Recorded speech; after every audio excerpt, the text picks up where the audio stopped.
আসসালামু আলাইকুম। কেমন আছেন সবাই? আশা করি সবাই ভালো আছেন। আমরাও আল্লাহর রহমতে ভালো আছি। নতুন আরও একটি ভিডিও নিয়ে হাজির হয়ে গেলাম। আজকে আমি খাসির কলিজা ভুনা করেছি, তো ভাবলাম আপনাদের সাথে একটু শেয়ার করি।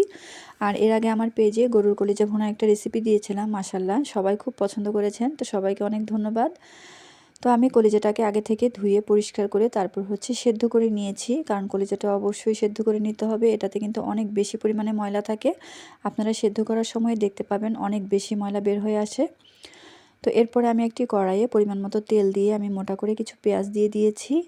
আর এরপর আমি অন্যান্য যে মশলাগুলো সেগুলো দিয়েছি। এখানে আমি গোটা গরম মশলা দিয়েছি, আর আদা রসুন বাটা। এরপর আমি দিয়ে দিব বড় দুটি টমেটো, বড় সাইজের দুটি টমেটো নিয়েছি, আর টমেটোটাকে আমি একটু কেটে নিয়েছি, আপনারা দেখতে পাচ্ছেন মোটা করে। এরপর আমি 2 মিনিট মতো এটাকে একটু নেড়েচেড়ে নরম করে নিব। তো দেখতে পাচ্ছেন টমেটোটা কিন্তু অনেকটা নরম হয়ে গেছে।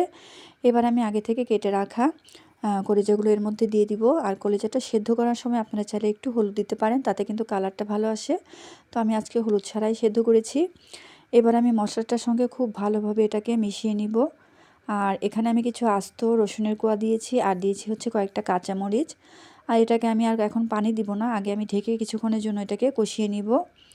আর কষানো হয়ে গেলে তারপর পরিমাণ মতো পানি দিয়ে এটাকে সেদ্ধ করে নিব। আর এভাবে রান্না করলেই কিন্তু খেতে অসাধারণ লাগে। আপনারা চাইলে এটাকে একদম শুকনো করেও নিতে পারেন, আবার চাইলে একটু ঝোলও রাখতে পারেন। তবে আমার কাছে মনে হয় এটাকে একটু শুকনো করে ভুনা করে নিলে বেশি ভালো লাগে খেতে।